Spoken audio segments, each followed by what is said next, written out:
can get started. Just a few announcements, please. The League of Women Voters is a nonpartisan. Hello. Okay. We can't hear you, Linda. Okay. Wait, what about now? Yeah. Okay. As long as we Get that mic close to me, I guess that's my problem.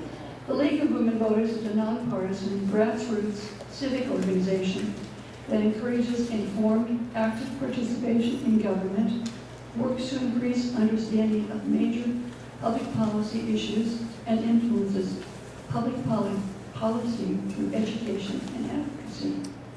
The League does not endorse individual political candidates or political parties. Membership in the League is open to people 16 years and older of all gender identities. Our speaker today. Oh, can I make an announcement? Oh, sure, Jim. I'm sorry, I thought you were I forgot. set on that. I forgot to say that. It's okay.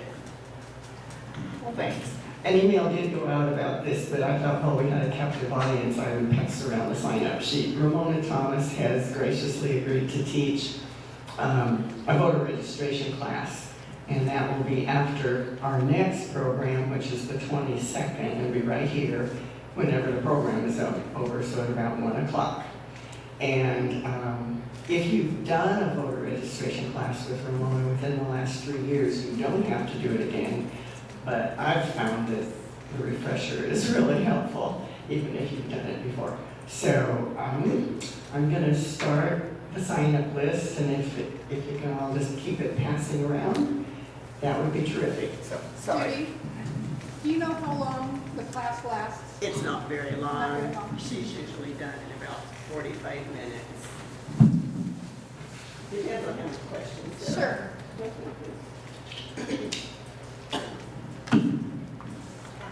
Today's speaker is Shawn Metcalf. I'm sure some of you already know him. He is our city administrator. He came to Hastings in November 2022. He came from Rollins, Wyoming. He's had quite a variety of experiences before he came here. He was a recreation and management, he received his recreation and management youth leadership degree from Brigham Young University. He also received a Master's of Public Administration from Brigham Young. He served as an intern with the city manager in Pleasant Grove, Utah. And then he was also a senior budget and management analyst for the city of San Antonio. He served as assistant city manager in finance in Roosevelt, Utah. And then he also took on the city manager position in Rollins, Wyoming, from where he came. Shawn.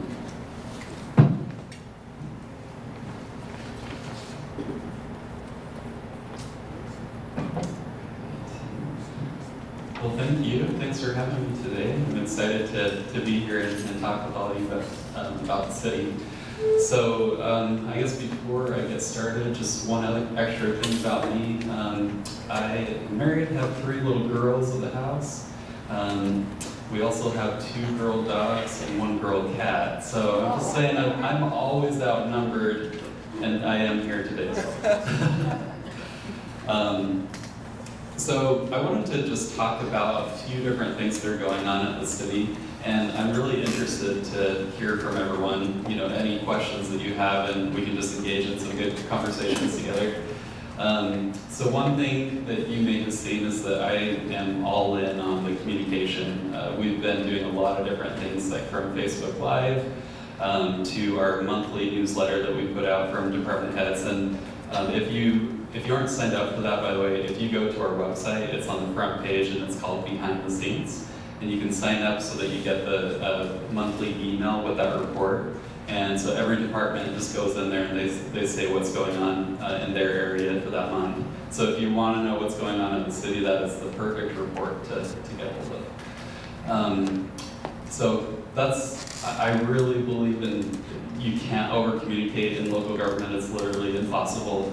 And so we just try and hit every avenue that we can to get the word out about what we're doing, because we serve the public, and Tony right here does a lot of that for us, and he does an awesome job with it. So one of the things that we have coming up here very soon is we're sending out the first annual community survey, and the survey it's decently long. It's 7 to 8 pages, but basically it's going through each department, and our residents that receive this survey, I'll explain the process in just a minute, but there's a section for basically every department. And within each section, it gives you the opportunity to say, and I'll just pick on police department, for example. You can say, well, how quickly do police officers get to you in an emergency? What's the quality of service that you get from your police department? It just goes down kind of like a list of different things. And so it will be extremely valuable to hear what our community members think about, each department, because that informs us to then say, okay, I think maybe we're a little bit deficient in this area, or maybe we're doing really good in this area. We don't always know that until we kind of get out there and ask those questions. The other thing that I find very valuable about this process is, as all of you know, there's always like a lot of opinions in local government, right? At least a few. And so sometimes it can be hard to understand what is it that most people want us to do, because that's kind of what we aim for. Is if we know what like a majority of residents want, we want to serve, do our best to serve those areas and everyone to the best ability that we can. So that survey, logistically, it's going to be going out in about 2 weeks from now, and we hired a third-party contractor to help us with it. So they will send out 5,000 surveys to random residences in Hastings. There we go. So you may or may not receive the survey, because we just don't know who all will receive those. And the reason, and that's actually the only way that you can take the survey, is if you're randomly selected. And the reason for that is, like, if we were to just put it on our website and say, hey, everyone have at it, you could have, I'll pick on the young people for a second. If Hastings professionals got together and they're like, we're all gonna take the survey, and we're all gonna say, we want this activity in the community, and they could skew the results. So that's why it's important that we have, that it just goes out to a certain number of people, it's controlled, and then it makes it statistically valid, and that's what we want. So that will be extremely interesting to see, especially for me, where I'm not from around here, and just learning what people are thinking about the city and how we can make improvements in the community. The other thing that goes along with the survey is we have created a strategic planning committee. And to my knowledge, I don't know if the city has had a strategic plan in the past, but with all the voices that are out there, again, it's really hard to know sometimes where we need to go with the city. And so the strategic planning process, we started it off by getting volunteers from the community, and it was actually council members that reached out and said, would you be willing to serve on this committee? And so they're all recommended by council, and there's different representations, so there's 2 people per ward. And we have had 2 meetings with that committee. The first one was kind of just logistics of like, what is this whole process? And then this last meeting that we had this week, we just discussed, we did a brainstorming session of which entities they want to reach out to in the community. So this could be one of them as an example. And they tried to get like a diverse group of people so that what their main focus as a community is, they're going to hold kind of small meetings like this, and they're going to be asking you questions and having you verbally tell them your responses, and working with your neighbors in a table, and really trying to understand what it is that residents want us to be focusing on as a community. So I'm really excited about that. I was also surprised that they selected 20 groups in the community, and I thought that was more than I thought they were going to select. So it should be really good. And if you, we'll start to get the word out about those opportunities so that you can attend. So after they do all of these community engagement meetings, they're going to combine all of that information basically into, trying to summarize it into one area. And what we'll find is that there's going to be themes. There will be themes, that we'll hear in those meetings. I'm going to guess on one of those things, which is going to be infrastructure, that we need to focus on fixing up our infrastructure and making sure that that's important. So that could end up being one of the directives of the city.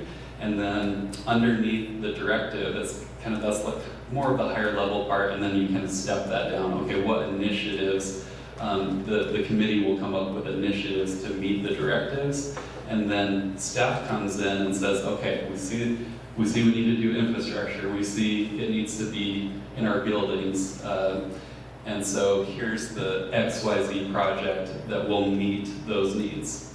And then they'll identify costs. And so really, like what this committee is doing is, and the participation of residents is truly going to translate into projects that we will actually do as a result of the direction that we'll get from that.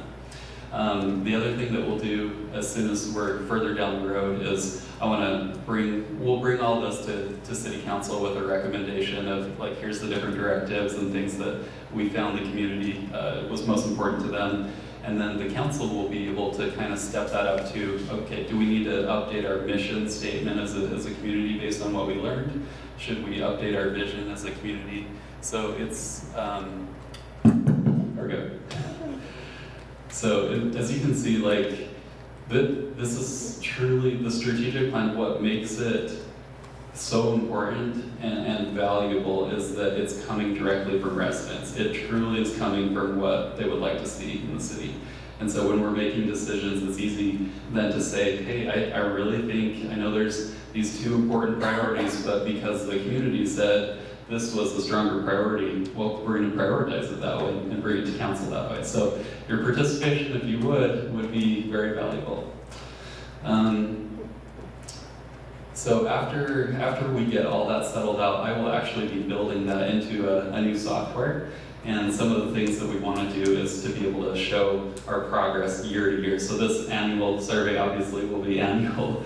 And so we'll see, basically we'll find all those things that community members would like us to do. We'll start working on it throughout the year. And then we'll have a checkpoint at the next calendar year and say, okay, we noticed this was down in this area.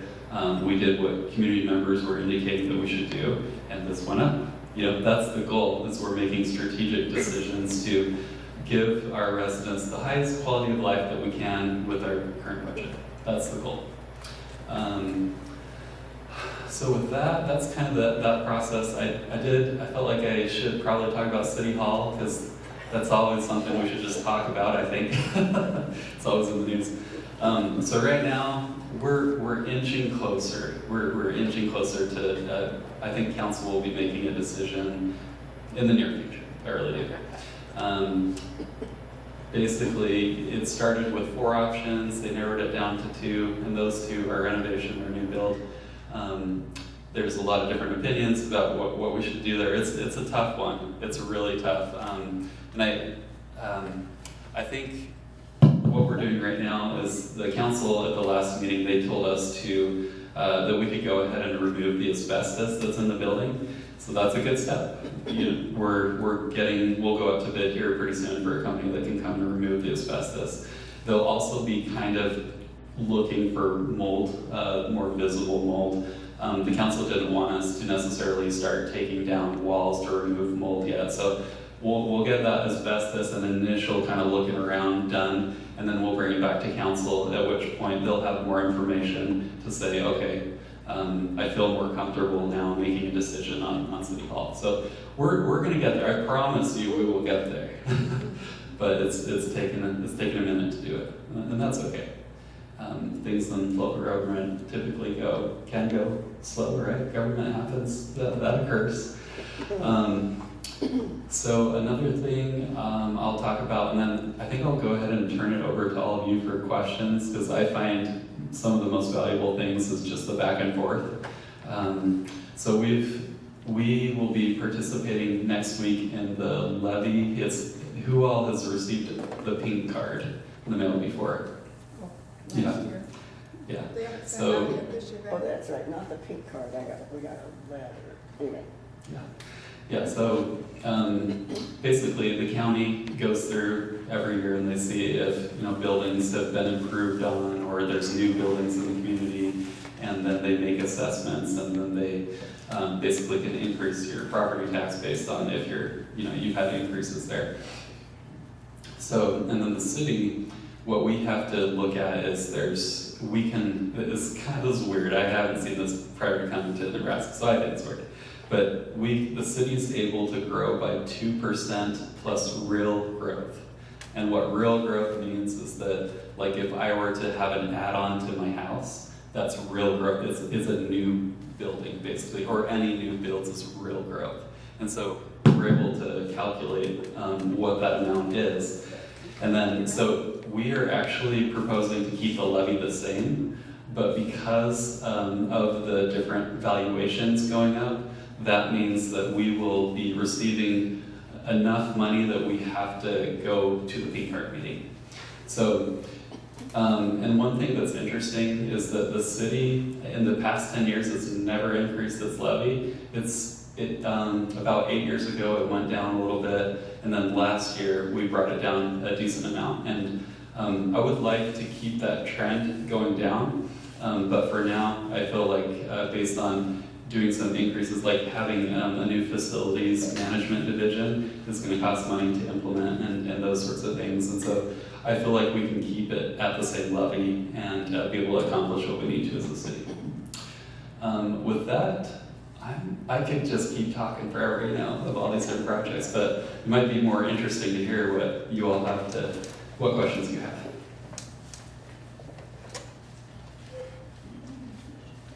And Shawn, could you repeat their question Yes. for those that are on Zoom? Yes, I will. Thank you.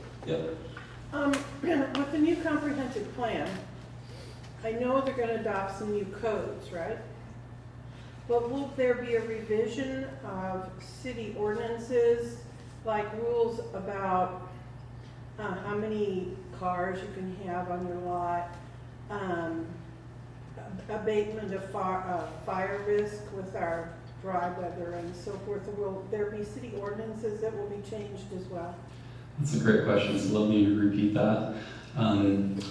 So with the comprehensive plan, which is different than the strategic plan, the comprehensive plan is more about like planning and zoning than anything else. And so they're basically looking at the city as a whole and saying it makes sense that maybe we, in the future, in our future, we need to improve or have more spaces for industrial items in the community, or we need more residential in this area of the city. And so if that makes sense, they're just kind of like mapping it out and trying to figure out and really be forward thinking. And so, yes, that to your question, that could and probably definitely will result in some code changes to ensure, well, for one, like if they have any zone changes or those sorts of things, that the community will be able to see those, and then we would move forward accordingly. So yeah, there will be changes there.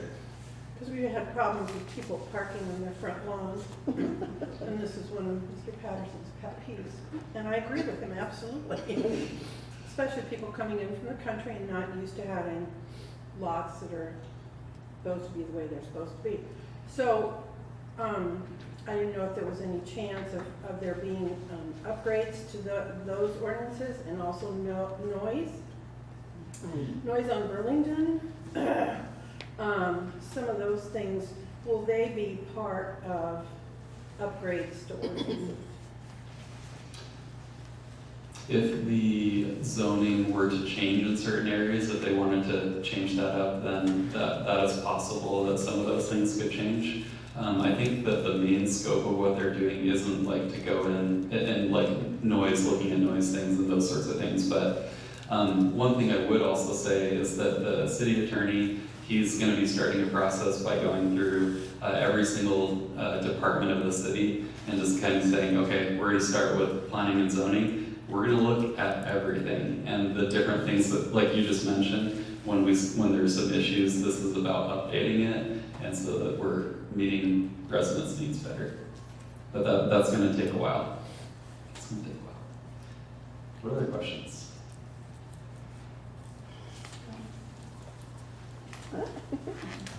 Yes. I happened to be trolling the city page, and there was this lovely presentation about the Superfund site and the work that's going to be done there. Very detailed.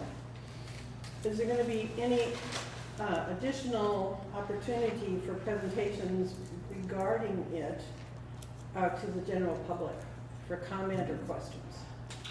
Okay, so the question is, there's a Superfund site that is, for one reason or another, has got some contaminated soil and whatnot there. And is there going to be more like a public opportunity to kind of talk about it or even learn about it? Is that right? Because like one of the comments that was made was that the amount of power that it was going to take to run this for the 8 or 9 months was going to make the Superfund site the utilities' largest customer. And so I was interesting to know who's going to pay for being the largest customer. Things like that. Typically, the EPA holds the public forum on those anytime they take action. I think that's the correct answer, is that the EPA is, they're the ones saying you have to clean this up, and we do the public engagement. We pay for it, but any partners in the lawsuit pay for it, but the EPA does all the dissemination of public opinion or their opinion. Well, this was on the front page of the city page. Tony, do you have any thoughts on that? Well, we don't have any plans right now, but that's something we could look into. I think Jenny's right that it would be the EPA, but I think the city could collaborate with the EPA on that. Yeah, I agree. It seems like there's an opportunity there. In the past, they've always notified the engineering department, and they go from there. Mike Sullivan, the city attorney that handles the EPA. Yeah.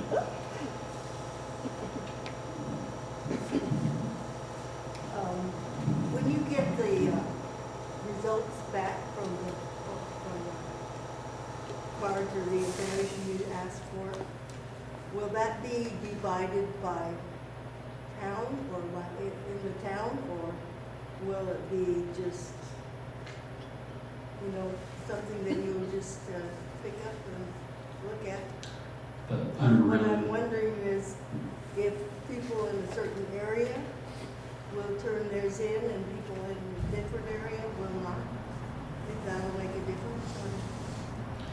Okay, so to repeat the question, once we get the results of the survey, how will we be able to look at it and like, what's it going to look like, basically? So I'm really glad you just asked that question. So when we get that back, it's this company that's going to compile all the information, and I paid a little bit more to them so that I could have this extra feature put on our website. So more than just myself, but residents can go on there, and you can say, what do people in Ward 4 think about this question on the survey? And you can actually do that. Normally that's something that would be kind of like our personal analytics, but it's actually something that will be available to you, which I think is awesome.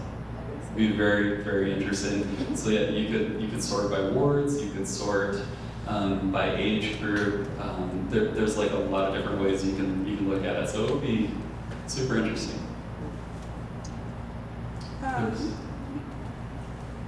Well, I had a question, is the city going to be pushing more towards renewable energy? It doesn't seem like Hastings has done enough. Maybe you may have heard recently that we're wanting to put a new solar panel out by the airport. Are Did you hear about asking us that? to pay for that again, or? It is the utility, anyone that pays utilities is what funds those projects. No, they sold panels to us and we get a few cents off. Oh, okay. I don't know as much about that personal program when you buy into that. Tony, do you know a little bit more about that? I could explain it better than myself.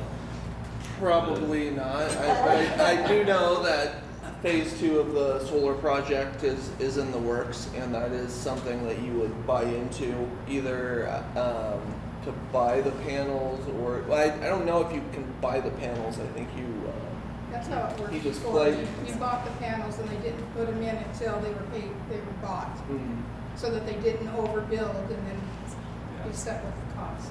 So eventually you own basically the panel. And you also pay a monthly fee for maintenance, and so it really is a self-sustaining program. Is that what you were asking, or? I just was thinking maybe it shouldn't be on the citizens directly like that it should be a citywide project and not individual cities. Well, and the city does get a portion of its power through hydropower, as well as there's the wind turbine at CCC. Yeah, there's several sources that we get power from. And I think with the solar power panels, you're not actually out anything. I mean, if I No, we paid recall, money for those. we paid money for them, Right. but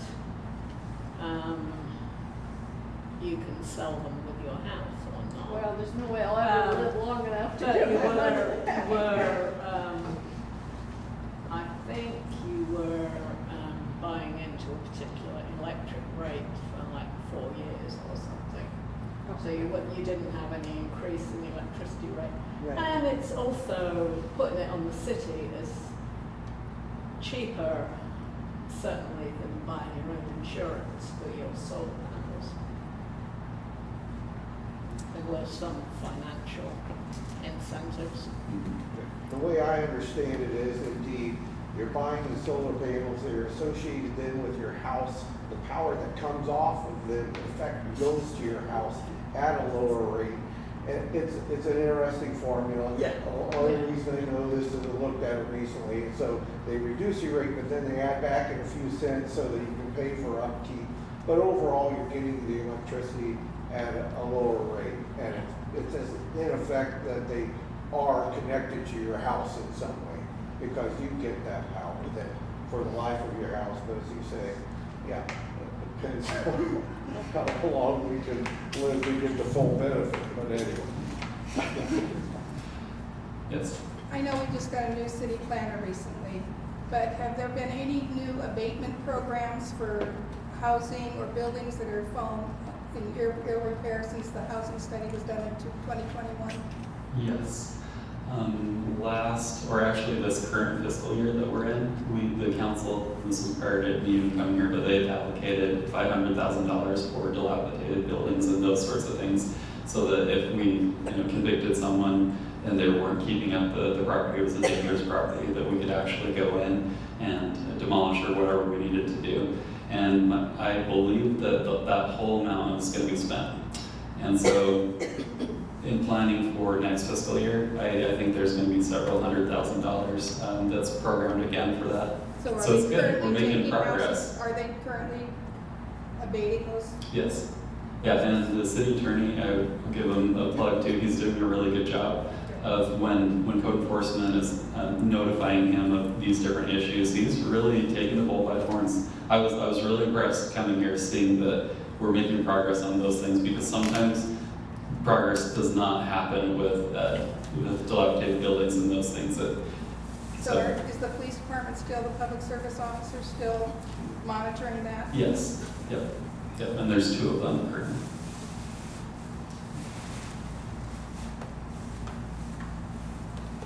I've got more. That's good.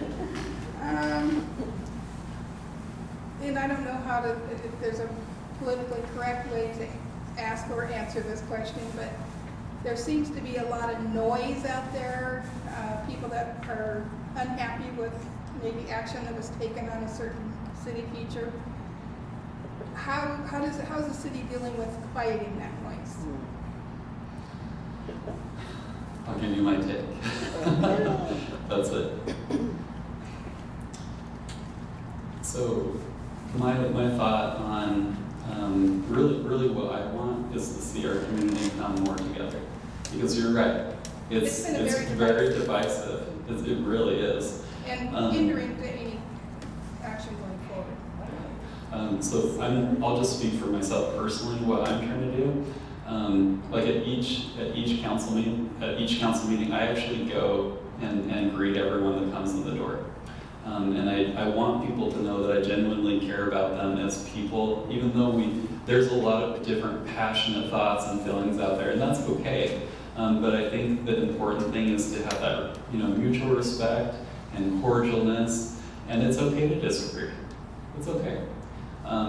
So my take is that I'm going to treat everyone, especially groups that are feeling hurt about something, very much with respect and hopefully, and I think as that happens, there's more likely that I could help residents out if they're already thinking, okay, this person cares about me. So that's my approach. I think there's probably other approaches. Shawn, can I remind you to repeat the question? Our people online are not understanding everything about the question. Oh, sorry. And those of you asking questions, if you could please speak up. We've got a librarian in the room. I got another question. What is the status of the transportation and parking study that was done in 2022? I haven't read the study, so I'll start with that. But My question. okay, so it was, what year was it? 2022 is when the 2022. final draft was given. I don't think, Transportation I don't know study. if the council has accepted the final draft. Okay. So I know that, tell me if I'm thinking of the right one, there was a study that was looking at multiple counties and bringing transportation together. Is that the one that you're talking about, or No, the other one in town? In town, Okay. and looking at one-way streets and the availability of parking downtown Yes. and other places. Okay, so yes, the study, addresses those things. Just going to repeat that. So one-way streets, and there's different areas of town that are congested more than others. So I have good news on that front. Pretty soon, the city engineer told me that he's going to be bringing back all of that to the forefront pretty soon here, which will mean the discussion on one-way streets with a recommendation, which will mean 12th Street. There's a lot of issues on 12th Street with congestion with the schools, and there will be a recommendation from engineering to fix some of those issues. So yeah, it's moving in the right direction. Next. That's not fair. Yes, it is. Yeah.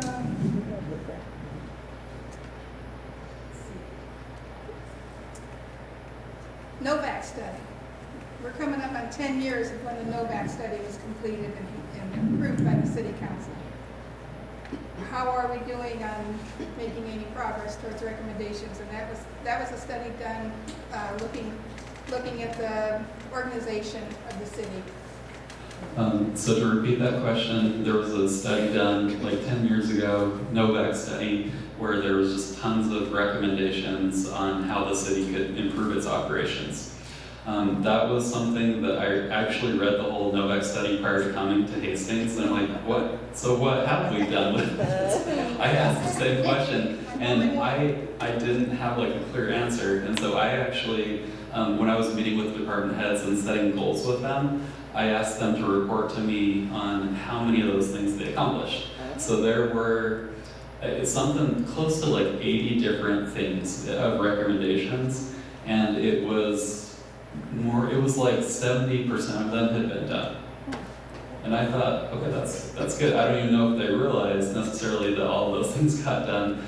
And then I also, in addition, said, if there are still things that are meaningful, even though, it's a decently old study now, but if there's still some meaning in some of these things, plug them into your goals for next fiscal year so we can kind of close the books on it. That's my concern. Is that was the third study that we had done that was never followed through, and that's, I don't want to see, we keep doing studies and not listening to what professionals have recommended. I was pleasantly surprised with how much was done on it. Like you said, it moves slow.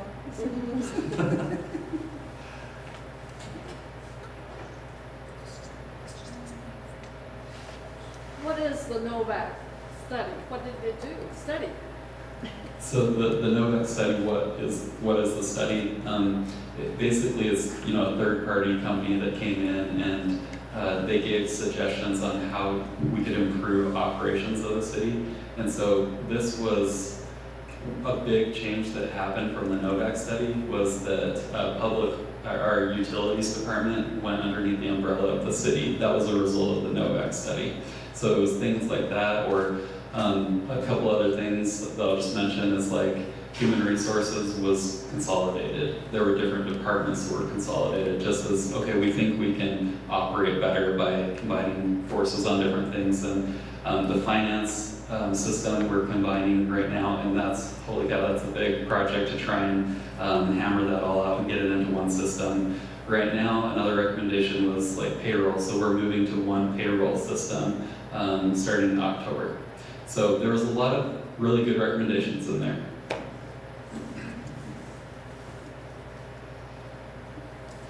All right, I have to read this one because it's long. When an issue comes into focus that can have a vast impact. Do you want to, if it's a long question? I've got this one. Okay. When an issue comes into focus that can have a vast impact on either revenue or practices of the city, and there's somebody in the community that is a wealth of knowledge on that, how does the city reach out and get other solutions that maybe they haven't thought of to work on that problem, whatever the issue is? So how do we reach out to learn things that we may not necessarily know as like a staff? Right. Well, I think there's different scenarios for that, because for example, engineering, there's going to be, they have specialties, mechanical engineers and different things to be able to do things, but there's a lot of different areas of engineering, and sometimes that results in them not being able to actually do some projects, and so they'll reach out and get an engineer that's specified to do those sorts of things. And I think that's generally probably aligns with your question. And my reason for the question is because there's the noise out there again saying we handpick our consultants and our groups that are doing the studies for us that it will go our way, which I know is far from the truth, but how do you, and maybe there's not an answer to that, how do you convince the public that you're using professionals that know that business? Just communicating it over and over again, and letting people know, like, I just recently at the last council meeting, I repeated what I thought I had explained several times about City Hall and like how the process went. That we got a committee together, which was a really great committee, I thought. And then we went through and we did a survey, and that led to this fact, which led to this fact, and that's why we came up with the results. So it's just sharing it, but I think it's almost impossible that everyone's going to believe it, but which is it's hard. It is actually very hard, because I know you're as a previous staff member, it's really hard when you're actually just doing your job, and these are like all these people that I work with, department heads and stuff. They're awesome. Like I'm like so impressed with their abilities to do their jobs. They're what you would call a professional in their areas. So yeah, it's hard. It's hard to hear that when you know that you're just literally just doing your job. That's all the questions I had. You answered a lot of them just in your talking. And I think, just to go back to something I already said, it goes, really the root issue is trust. And so the way to improve that trust is by being cordial and respectful. And even though they may be saying things that I don't like to hear, I'm still going to be respectful and cordial, because eventually, if you are doing those positive things, hopefully you start to get that in return.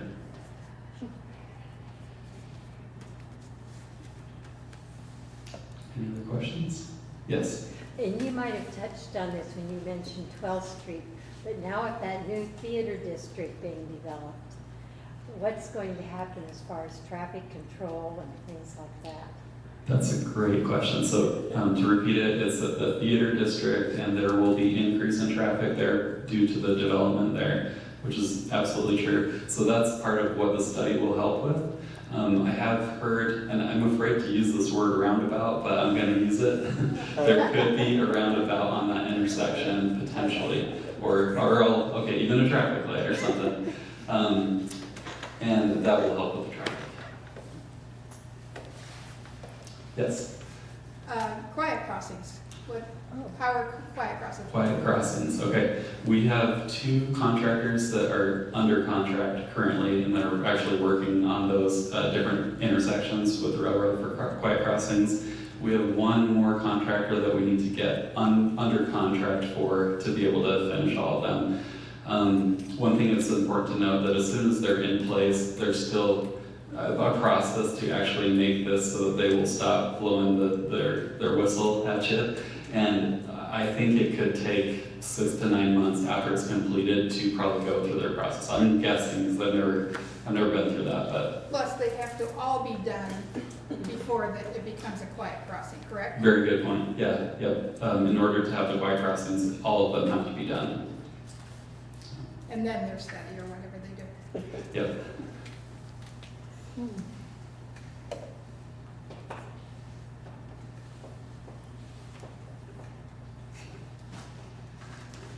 I sit long enough.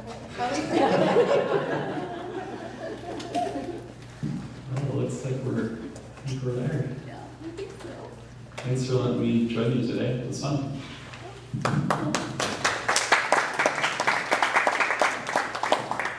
Thank you, Shawn. We really appreciate that update. Any other announcements to the members? Okay, Judy? I will turn in this number to Ramona so she knows how many supplies to bring in 2 weeks. So if you did sign up, stick to it. And it'll be here. Yeah, just whenever our program is over, then we'll just sit tight. Thank you. What's the next program? The next program is on the 22nd. On the bridge. Next program. Hit the top. Next program is on the 22nd, it's 2 weeks from today, and it will be Jill Craig from the Bridge will hear her talk about their program, which is, those of you who attended the tour a couple months ago, it was just great. So it's a very